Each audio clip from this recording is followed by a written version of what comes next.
বক্সনগর বিশালগড় সড়কে বেলুয়াচর আড়ালিয়াবাড়ি এলাকায় বিশালাকার গাছ ভেঙে পড়ে সড়কে বন্ধ উভয় দিকে যান চলাচল। খবর পেয়ে ছুটে আসে বিধায়ক তোফাজ্জল হোসেন সহ অন্যান্য নেতৃত্বরা।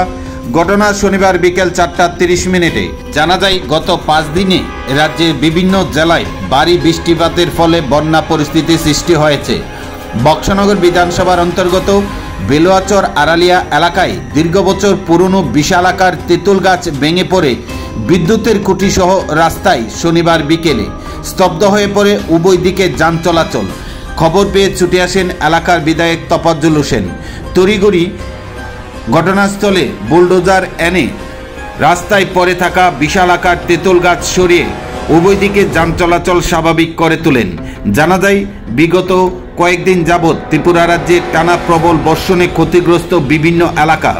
এদিকে রাজ্য প্রশাসন অনির্দিষ্টকালের জন্য স্কুল কলেজ বন্ধ রাখার সিদ্ধান্ত নেয়।